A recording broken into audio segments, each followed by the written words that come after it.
Bonjour. Alors effectivement, le propos qui m'est imparti, la protection et la préservation des espèces depuis un siècle, ce thème, ce sujet, je vais l'aborder essentiellement et même exclusivement du point de vue du droit. Il y a certes plusieurs manières de protéger la faune, la flore sauvage, et au cours du siècle écoulé, les méthodes, les moyens de la protection de la nature se sont développés, se sont diversifiés. Il y a bien sûr tous les moyens techniques, matériels que l'on peut utiliser. Ça va de la simple pose de nichoirs pour les oiseaux aux aménagements beaucoup plus importants comme les échelles à poissons, les passages à gibier ou encore les techniques très, très modernes, très récentes de surveillance et de suivi. Mais donc je n'aborderai pas ces aspects, j'aborderai la protection juridique, la protection à travers les moyens juridiques. Et c'est déjà en soi un sujet très, très, très vaste.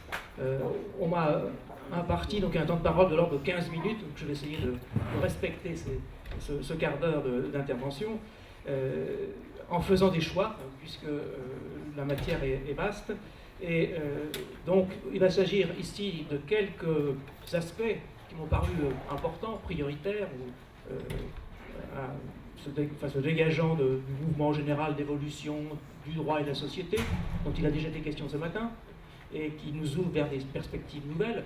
Donc essayer de dégager quelques points, quelques repères, sachant donc que la protection des espèces, protection des espèces, protection de la nature en général, d'un point de vue juridique, donc s'entend d'un ensemble de législations, de réglementations qui, s'agissant de la protection des espèces en elles-mêmes, des législations qui soumettent le plus souvent à des restrictions, des activités humaines, des comportements, et ceci afin donc de supprimer ou le plus souvent de réduire les effets négatifs de ces comportements, de ces activités sur les espèces, sur leurs habitats, ou encore aussi, pourquoi pas, de telles législations existent, des législations, des réglementations qui encouragent au contraire d'autres activités, d'autres comportements qui eux sont considérés comme favorables à la faune et à la flore sauvage, par exemple favoriser, soutenir les fauches tardives pour ce qui est de certaines espèces prairiales. Donc c'est la dimension juridique de ce thème dont il sera question ici. Alors cette dimension juridique, comment l'aborder de plus dans l'échelle de temps impartie, un siècle? Il existe en effet aujourd'hui donc un droit de la protection de la nature extrêmement développé, qui a des sources internationales, des traités, des conventions, des sources européennes, tout le monde a entendu parler évidemment, j'y reviendrai à propos de la directive oiseaux par exemple, et puis aussi des sources de droit interne, de droit national, lois, décrets, arrêtés, donc un ensemble normatif, un ensemble de textes très, très touffus, très développés, et qui couvre aujourd'hui à peu près l'ensemble des espèces animales, végétales, et dont l'application, effectivement, peut s'avérer complexe. Encore que, après la complexité dont il a été question ce matin, que nous a présenté ce matin, la complexité du droit, qui est pourtant réelle, en tout cas pour un juriste, me paraît toute relative. J'ai l'impression que, notamment les questions de classification du vivant, sont bien plus complexes encore, intellectuellement parlant, que ne peut l'être la matière juridique. Mais néanmoins, donc, une certaine complexité, au point que, effectivement, on a affaire à une matière qui est très technique, très souvent, hein, quand on entre dans le détail, et qui appelle donc des connaissances assez nombreuses. Ce droit, aujourd'hui très développé, a une histoire, et je défendrai, enfin, pour aller vite, disons, pour aller au cœur des choses, je dirais que c'est principalement, c'est essentiellement, c'est véritablement, si l'on peut dire, au cours de la seconde moitié du XXe siècle, que s'est constitué ce corpus juridique, ce corpus de règles, consacré à la protection des espèces, et notamment avec un texte central sur lequel je vais revenir, la loi du 10 juillet 1976. Alors non pas qu'avant il n'y ait rien, des législations, des conventions internationales ont existé dès la fin du 19e siècle et dès le début du 20e siècle. En particulier, on peut citer ici la Convention de Paris, la Convention du 19 mars 1902, sur la protection des oiseaux utiles à l'agriculture. Un texte intéressant qui marque déjà un début à la fois non seulement de prise de conscience, mais aussi un début de prise de conscience de la part des pouvoirs publics, des autorités, et à un niveau international, Convention de Paris, donc 19 mars 1902, protection des oiseaux utiles à l'agriculture.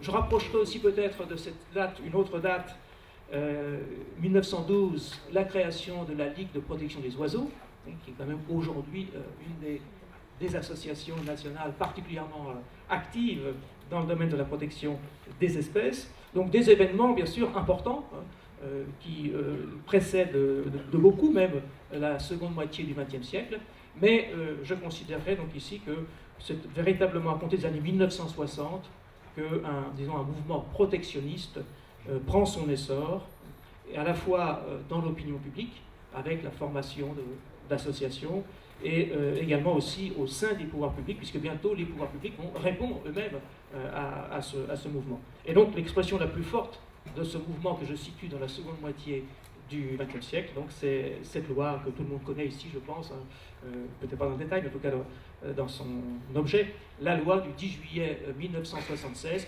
relative à la protection de la nature. Et donc, en fait, s'agissant donc de la protection depuis un siècle, je vais surtout m'attacher à la seconde moitié du siècle écoulé, jusqu'à nos jours, dans ces quelques propos. Je ne ferai donc pas d'historique complet du siècle écoulé, ni même de bilan, mais donc, comme je vous le disais, quelques observations, quelques remarques ou réflexions, en fait 3 séries d'observations qui me paraissent être centrales dans la période que nous vivons, avec le recul donc d'une histoire relativement récente, mais déjà bien remplie de normes. Et je m'efforcerai aussi, autant que possible, de donner quelques illustrations bourguignonnes de l'application de ces textes, de ce droit de la protection de la nature. Alors, il va s'agir tout d'abord de revenir, je crois important de revenir sur l'événement qu'a été l'adoption de cette loi, la loi du 10 juillet 1976, en tant qu'elle constitue réellement, à mon sens, un moment historique, et on pourrait même dire un monument historique du droit de la protection de la nature, et ceci notamment afin de resituer dans son contexte. La loi existe en 1976, mais elle correspond aussi à un contexte qui, à mon sens, est dépassé aujourd'hui, on y reviendra.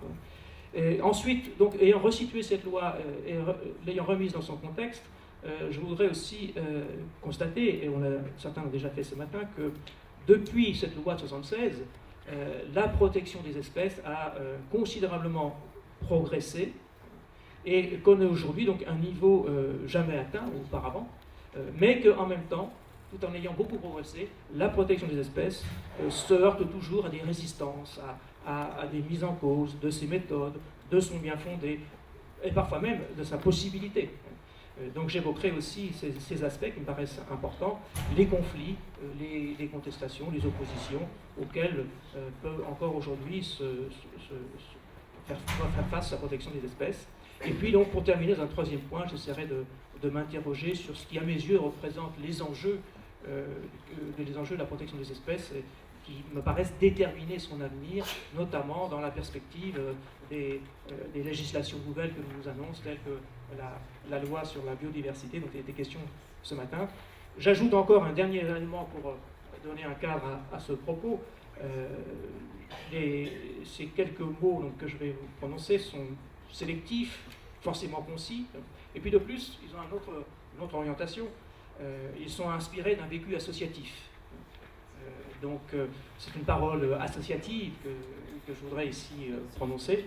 Et de plus, une parole associative, bien que devant traiter les espèces en général, animales et végétales, une parole inspirée principalement d'une expérience consacrée aux oiseaux, puisque dans le cadre associatif qui est le mien, je pratique l'ornithologie.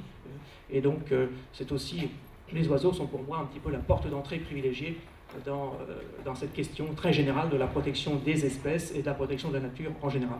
Donc tout ceci étant dit, toutes ces précautions étant prises, quelques observations. Tout d'abord, première série d'observations sur ce que j'appellerais de la protection des espèces à la conservation des habitats et de la diversité biologique.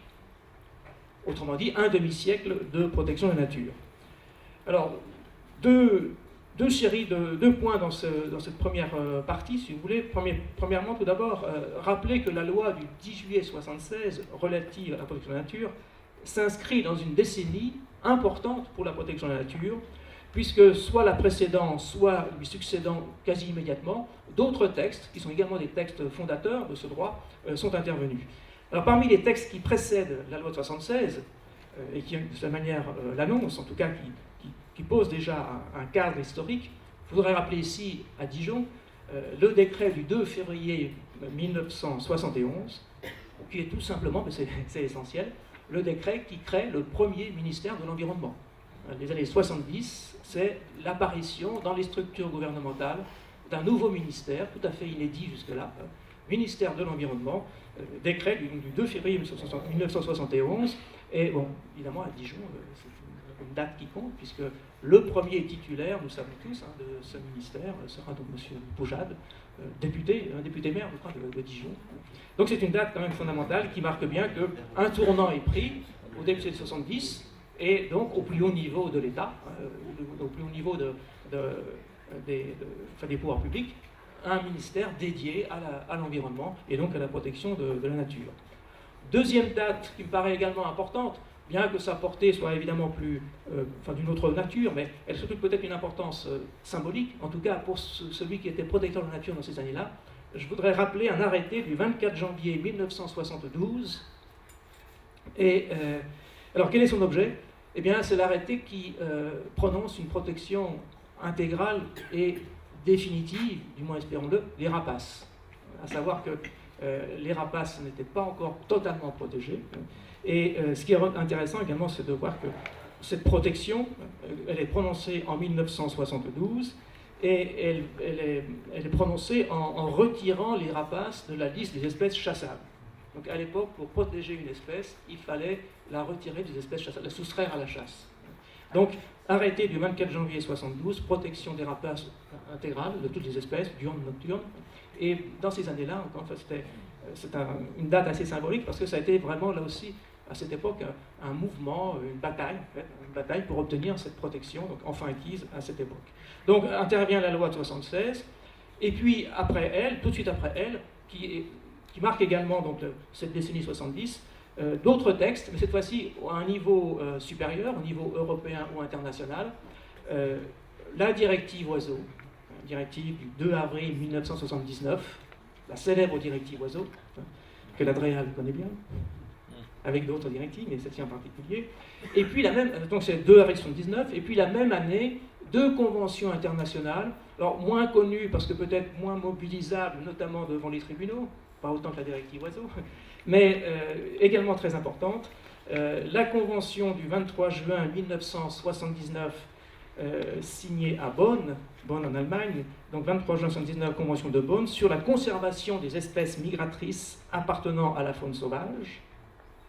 Et puis encore la même année, donc c'est une année très riche, 79, une autre convention dans le cadre du Conseil de l'Europe, la convention du 19 septembre 1979, convention de Berne cette fois-ci, relative à la conservation de la vie sauvage et du milieu naturel de l'Europe.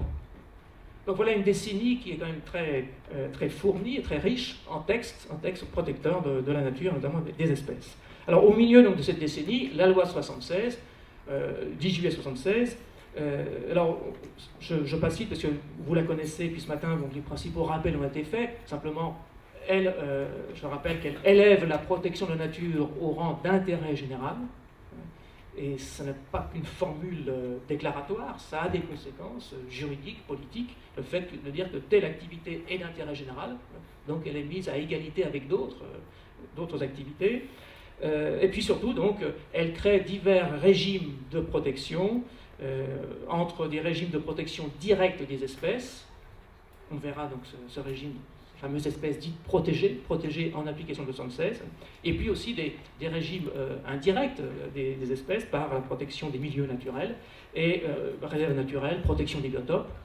Et puis l'autre innovation, effectivement, c'est l'étude d'impact qui fait son entrée dans le droit français avec cette loi du 10 juillet 76. Donc la protection des espèces fait alors un grand bond, il n'y a pas de doute à cet égard, en tout cas dans les textes, dans le droit. C'est un progrès très, très important. Non sans difficulté d'ailleurs, parce que la loi instaure un système d'espèces protégées, mais qui fait appel ensuite à un décret d'application, lequel décret d'application fait ensuite appel à des arrêtés ministériels, puisqu'en fait la protection ne sera effective que lorsque seront dressées les listes des espèces en bénéficiant, et ces listes donc font l'objet d'arrêtés ministériels. Les plus tôt interviendront seulement en 1979. Ils seront d'ailleurs aussitôt contestés, du moins certains d'entre eux, notamment par les taxidermistes. Et d'ailleurs, les tout premiers seront annulés pour vice de procédure. On n'avait pas pris toutes les consultations qu'il fallait. Donc, ils seront remplacés par d'autres textes de 1981. Mais donc, la protection, qui seront d'ailleurs eux aussi contestés en justice, mais la protection ne sera vraiment effective qu'au début des années 80. Il y a toujours un décalage entre la loi et les mesures nécessaires à son application. Je vous cite peut-être juste 2 ou 3 exemples d'arrêtés, ceux auxquels je faisais allusion à l'instant, des arrêtés du 24 avril 1979, les uns fixant la liste des oiseaux protégés et les autres des mammifères, contestés et annulés, et remplacés donc par des arrêtés du 17 avril 81. Et puis, concernant les espèces végétales, il faut les citer, un arrêté du 20 janvier 1982 relatif à la liste des espèces végétales protégées sur l'ensemble du territoire national, et puis un arrêté du 27 mars 1992, cette fois-ci 1992, relatif à la liste des espèces végétales protégées en région Bourgogne et complétant la liste nationale. Arrêté donc du 27 mars 1992. Donc cette loi du 10 juillet fait faire un grand bond en avant à la protection des espèces, protection directe des espèces. C'est une loi donc protectionniste qui crée un régime de protection très strict. Dans le texte initial de la loi, c'est plus le cas aujourd'hui, j'y reviendrai, dans le texte initial de la loi, quasiment toute atteinte à ces espèces est interdite et susceptible évidemment de poursuites pénales. Celui qui ne respecte pas ces mesures de protection est passible de poursuites pénales. Donc c'est un régime très strict. Et au plan juridique, c'est un régime dit de police administrative. Les activités sont soit interdites, soit soumises à autorisation. Et donc la protection est conçue dans des termes et dans des conditions très, très fortes. Alors, cette loi 76, quand on regarde un petit peu en arrière, c'est vrai qu'il y a parfois des lois inefficaces, il y a des lois inappliquées, il y a même parfois des lois inutiles qui ne servent à rien, qui ne sont jamais utilisées. C'est rare, mais ça arrive. La loi de 76, je pense, ne rentre dans aucun de ces cas. C'est une loi qui a prouvé son utilité, notamment s'agissant de la protection des espèces, qui a prouvé son efficacité, même si parfois, dans certains domaines, on peut penser qu'elle n'est pas toujours suffisamment appliquée, notamment en matière pénale. Mais c'est une loi qui a quand même produit beaucoup d'effets positifs, et d'un point de vue naturaliste, celui qui observe la nature en tout cas, il me semble qu'on peut mesurer, on peut apprécier son succès, sa réussite, au fait que certaines espèces qui, jusqu'aux années 70-80, étaient rares ou peu fréquentes, parce que justement soumises à des destructions plus ou moins systématiques, eh bien ces espèces aujourd'hui sont redevenues ou devenues des espèces quasi banales, communes, qu'on voit régulièrement. On pourrait en citer plusieurs, le héron cendré, qui a retrouvé des effectifs importants, chez les rapaces également. Aujourd'hui, on voit communément des bus variables, etc. Et certains grands prédateurs, aussi certains mammifères qui avaient plus ou moins disparu, ont fait leur retour. Alors évidemment, la remontée des effectifs de ces espèces que l'on voit aujourd'hui dans des conditions bien meilleures n'est pas forcément due exclusivement à la loi 76. Peut-être qu'il y a-t-il eu d'autres facteurs qui ont joué dans ce sens, mais en tous les cas, la loi y a quand même très clairement, me semble-t-il, contribué. Donc, au plan de la conservation des espèces, le régime de protection instauré par cette loi me paraît avoir été en tout cas très, très efficace et très positif. Cependant, c'est le deuxième point de cette première partie, le contexte historique et juridique dans lequel cette loi donc, a été élaborée n'est plus le même. Le contexte a changé. Alors, non seulement la loi elle-même elle n'a pas disparu, mais la loi elle a été codifiée. Elle a même été codifiée 2 fois. Elle a d'abord été codifiée dans le code rural, et puis quand on a fait le code de l'environnement, on a pensé qu'une loi de protection de la nature avait plutôt sa place dans le code de l'environnement que dans le code rural, donc on l'a transvasé, si je puis dire, dans le code de l'environnement. Alors codifier, qu'est-ce que ça veut dire? Ça veut dire qu'on l'a un petit peu trituré, enfin on n'a pas changé son contenu par ce fait-là, mais on l'a dispersé dans un autre plan, le plan du code de l'environnement. Et donc, au lieu de parler de l'article 2 ou 3 de la 76, on va parler aujourd'hui de l'article L411-1 du code de l'environnement. Mais bon, c'est le même texte. C'est le même texte qui a changé simplement de forme et de support. Alors, un contexte historique et juridique, donc, qui n'est plus le même qu'à l'origine. La protection des espèces a continué de progresser dans le droit. On vient de voir les quelques textes des années 70, 79. Et donc cette loi, en fait, a reçu le renfort d'autres législations, d'autres réglementations. Et elle est aujourd'hui, Madame Etex l'expliquait un petit peu ce matin déjà, elle est aujourd'hui intégrée, elle fait partie de politiques publiques qui, d'une certaine manière, d'ailleurs, on pourra en discuter peut-être tout à l'heure, en traduisent le dépassement. Peut-être que la loi de 76 peut être jugée comme une loi dépassée. Dans ces nouvelles politiques publiques, celles qui sont déjà en cours ou celles que l'on nous annonce, notamment à travers la loi sur la biodiversité, la nature donc n'est plus appréhendée comme un ensemble, une collection d'espèces, mais comme un système dynamique composé d'éléments, de fonctions interdépendantes. La loi 76 n'était pas tout à fait muette à cet égard, puisque ça référait déjà aux équilibres biologiques. L'idée y était déjà. Mais aujourd'hui, bon, on a d'autres concepts, les textes ont évolué. Aujourd'hui, qu'est-ce qui fait le fond du droit à la protection de la nature? C'est peut-être moins les espèces elles-mêmes que les habitats, les écosystèmes, la diversité biologique, les continuités écologiques qui caractérisent les textes plus modernes. L'année 1992, alors, quelles sont les causes, les facteurs de cette évolution? Là aussi, peut-être une année importante. L'année 1992, deux événements juridiques et politiques. La Convention de Rio, juin 92, sur la conservation de la diversité biologique. Et puis Philippe Pagnès va réagir, je pense. 21 mai 1992, la directive Habitat. Un des textes aujourd'hui majeurs en matière de protection de la nature, directive européenne évidemment, qui, comme vous le savez tous, je pense, avec la directive Oiseaux, aboutit à la constitution du réseau Natura 2000. Donc des textes importants, et ces deux textes, Convention de Rio, directive Habitat 1992, participent à un élargissement des objectifs et des ambitions des politiques publiques de protection de la nature. Il s'agit donc a priori d'une évolution sans doute favorable de la protection des espèces, parce qu'évidemment, protéger les habitats, protéger les continuités écologiques, protéger la diversité biologique, ce sont des objectifs beaucoup plus scientifiquement plus aboutis, plus exigeants que simplement protéger les espèces en elles-mêmes. Mais cette même période, qui commence avec les années 90, est concomitante aussi avec des contestations.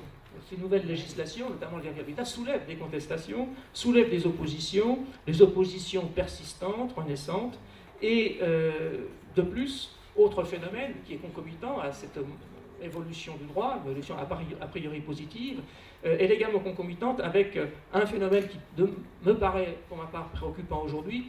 Je veux parler de l'étalement urbain qui tente à aménager et urbaniser la campagne, et qui constitue, à mon sens, un des enjeux essentiels de l'avenir de la protection des espèces et des milieux naturels. Dans le même temps, l'idée de gestion de la nature s'est répandue, non plus simplement la protection, il s'agit plus simplement de protéger la nature, mais il s'agit de la gérer. L'idée donc de gestion se répand, et en s'appuyant notamment, c'est vrai, sur l'un des outils créés par la loi de 1976, l'étude d'impact, et plus particulièrement le principe de compensation que l'étude d'impact renferme. Et donc l'expression protection de la nature, on observe que l'expression protection de la nature tend à disparaître à la fois des structures administratives, disparaît des politiques officielles au profit du thème et de l'expression aujourd'hui utilisée de conservation de la biodiversité. Et la disparition du vocable protection de la nature n'est pas sans doute pas dénuée de sens. La protection des espèces est un aspect parmi d'autres, et peut-être aujourd'hui pas le plus important, puisque la compensation est admise, et que cela va servir un autre modèle, le modèle de développement durable. Ajoutons encore que ce qui contribue également à l'évolution du contexte, c'est que la loi 76, je l'ai dit, c'est une loi de police, on protège en encadrant, en interdisant, en réglementant. Eh bien, à cette protection dite réglementaire des espèces viennent s'ajouter et tendent à se substituer même d'autres procédés de protection que la protection réglementaire, comme par exemple, ce qui est aujourd'hui une pratique assez courante, les plans de gestion, les plans d'action qui seront consacrés à des espèces, aux espèces les plus menacées. C'est le cas par exemple en Bourgogne, s'agissant du râle des genêts qui fait l'objet d'un plan d'action, ou encore autres méthodes administrativo-juridiques, je ne sais pas comment on peut l'appeler, on y a fait allusion ce matin aussi, la contractualisation. On contractualise avec des engagements réciproques, notamment avec des compensations financières.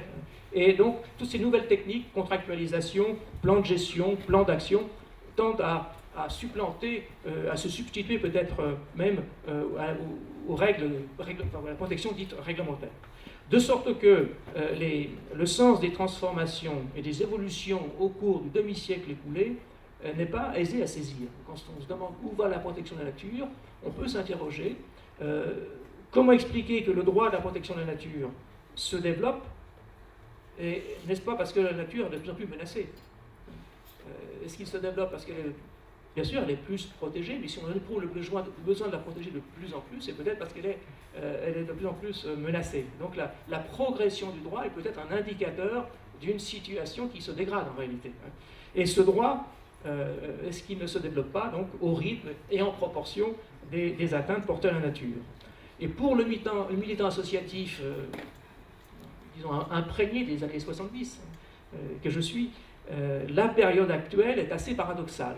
Si je repense aux actions que j'ai pu vivre dans les 70 et l'évolution qui a suivi, puis à la situation d'aujourd'hui, je m'interroge un petit peu, puisqu'effectivement, en regard des progrès accomplis, des succès constatés, on peut constater aussi un recul de la protection de la nature, en tout cas un recul perceptible, y compris dans le droit. Ce matin, il était question de simplifier ce droit. Bon, simplifier, oui, pourquoi pas, mais il ne faudrait pas que la simplification aboutisse à une réduction de la protection. Et je pense que le risque est réel. Alors, ceci étant, donc, deuxième point, cette matière, effectivement, 5 minutes, d'accord. Cette matière, elle est en plein mouvement aujourd'hui, et le sentiment d'un risque de régression qui m'anime un petit peu peut en fait se nourrir à plusieurs sources. Il suffit de regarder l'actualité. Il suffit, par exemple, de songer aux mesures de destruction de loups dans les territoires où l'espèce est de retour. Plus symptomatique encore, je ne sais pas si vous avez suivi cela, mais cet été, il y a eu toute une polémique dans la presse régionale, à propos du vautour fauve. Et on a vu, au sujet du vautour fauve, des idées qu'on croyait, des croyances, des affirmations qu'on croyait vraiment d'une autre époque et complètement derrière nous, refaire surface, revenir sur le devant de la scène. Bon. Donc, il y a des interrogations, et ces interrogations, à mon sens, elles sont liées à deux types de problèmes. D'abord, la contestation des prédateurs est toujours réelle et nourrit toujours des conflits renaissants ou persistants. Alors, parmi ces contestations, j'évoquais le loup à l'instant, il est clair que le retour du loup pose problème, forcément, il n'y a pas de nier, mais il me semble que dans ce qu'ils expriment, les éleveurs aujourd'hui, les éleveurs de moutons de ce début du XXIe siècle, comme leurs ancêtres, ont tendance à considérer que le loup n'a pas sa place dans nos montagnes, et qu'il n'en accepte pas la protection, ni dans ses modalités, ni même dans son principe. Donc là, il y a un vrai problème de conflit dont on ne voit pas vraiment comment on pourrait sortir aujourd'hui. Puis deuxième cas que je voudrais évoquer, conflit, le cas des nuisibles, les espèces nuisibles. Et alors là, effectivement, c'est très lié à mon activité associative, mais les nuisibles, autres que les grands prédateurs, les mustélidés, le renard par exemple, c'est une catégorie d'espèces animales au statut particulier dont on pourrait dire que ce statut est dominé par le principe de destruction. À savoir que ces espèces peuvent et même doivent être détruites autant que la préservation de certaines activités ou certains intérêts humains le justifient. Et depuis des années, il y a sur ce sujet des nuisibles, mustélidés, renards, corvidés, un désaccord et des oppositions radicales entre les associations protectionnistes, d'un côté, puis les milieux ruraux, agricoles de l'autre, et la situation est totalement bloquée. On ne voit pas comment ça pourrait évoluer dans les années qui viennent. Donc c'est un problème persistant. Que faire de ces espèces nuisibles? Comment les traiter? Et puis, deuxième point, toujours à propos des oppositions et des conflits naissants, renaissants ou persistants, il faut prendre conscience aussi que la protection de la loi 76 a été largement édulcorée, en ce sens que si la protection dans le texte initial de la loi était forte, quasi intégrale, eh bien la loi a été modifiée. Aujourd'hui, on modifie les lois tous les matins. C'est une maladie de notre époque. Et la loi 76 a subi de nombreuses modifications, et en particulier, notamment en 2006, à l'occasion du vote d'une loi dans le domaine agricole, on a introduit dans la loi 76 des régimes de dérogation qui étaient déjà prévus avant, mais dans des proportions très limitées. Et donc, la réforme de la loi a conduit à élargir les possibilités de déroger à la dérogation, et donc les possibilités de détruire, prélever, déplacer, utiliser, bref, différents usages possibles d'espèces protégées. Et donc, la protection n'a plus rien d'intégral aujourd'hui, et parfois même la protection, les dérogations peuvent remettre en cause l'idée même de protection. Alors, un exemple chiffré pour donner l'idée de l'ampleur des dérogations possibles. Alors c'est une espèce également un problème, hein, ça, je ne conteste pas, le grand cormoran. Le grand cormoran, espèce protégée, proliférante à certains égards, eh bien c'est une espèce protégée régulable. Des autorisations de destruction sont accordées, ce qui en soi n'a rien de scandaleux bien sûr, mais je donne quelques chiffres. Les quotas sont accordés par l'administration, et pour la période de 2013-2014, pour la Bourgogne, 3200 oiseaux, un quota de 3200 oiseaux qui peuvent être détruits, donc est accordé pour l'ensemble des 4 départements bourguignons, et sur un total national de 48 500 grands cormorans. Au plan national, 48 500 cormorans sont autorisés à être détruits. Ils ne le sont pas tous forcément, mais c'est le quota national. 48 500 au plan national et 3200 pour la Bourgogne. Donc, comme des chiffres qui ne sont pas négligeables pour une espèce protégée. J'ajoute que dans la région voisine de Franche-Comté, le préfet a cru bon, a été amené en tout cas, à autoriser la destruction d'une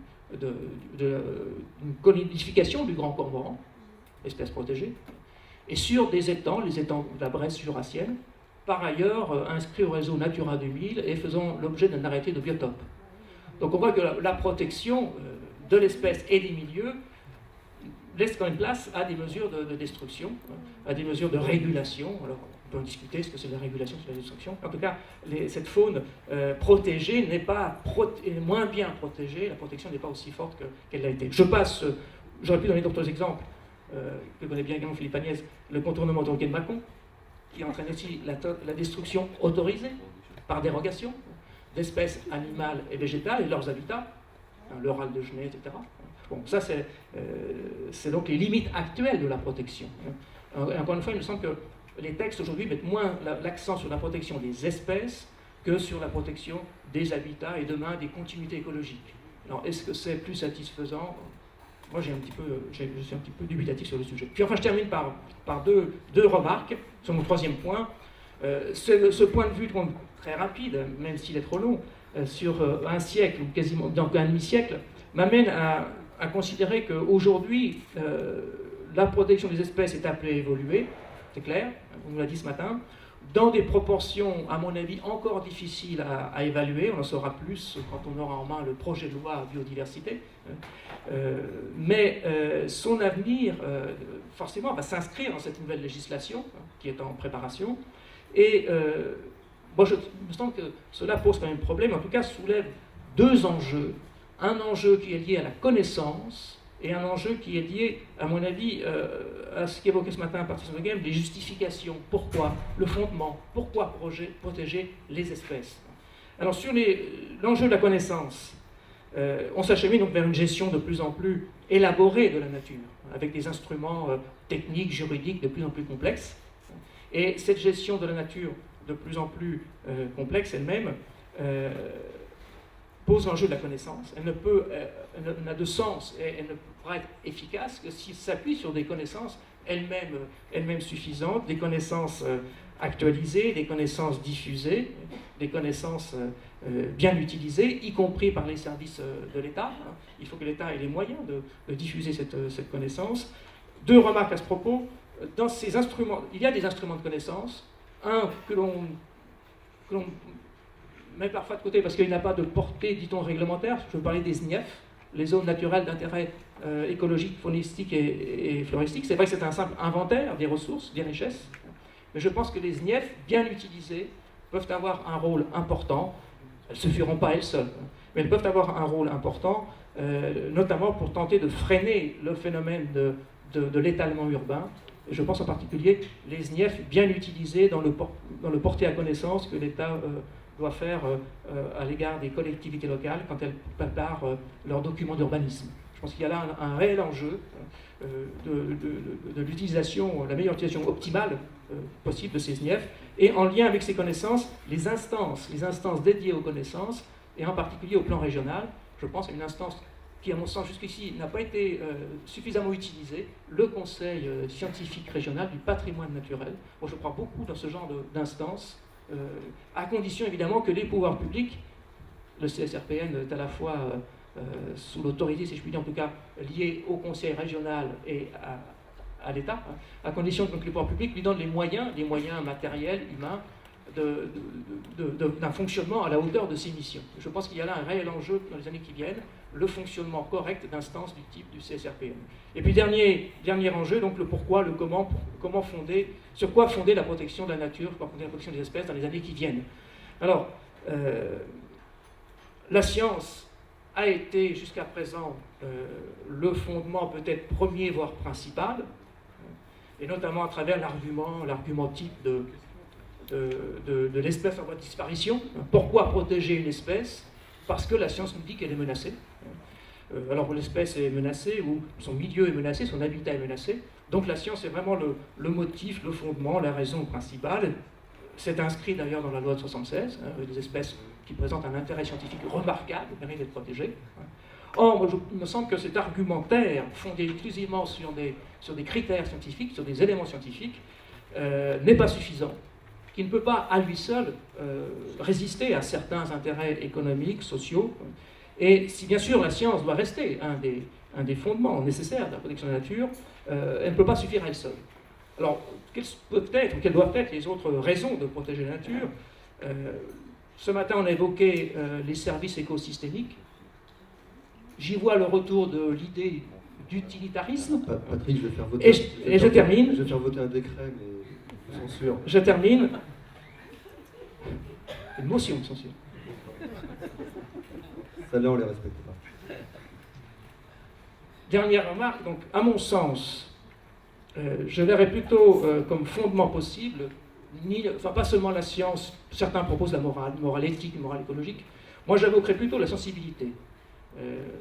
Fonder la protection de la nature sur la sensibilité à la nature.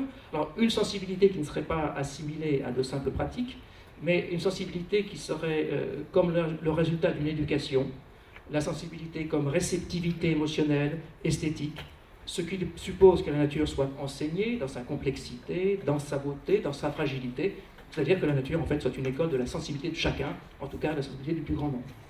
Je vous remercie.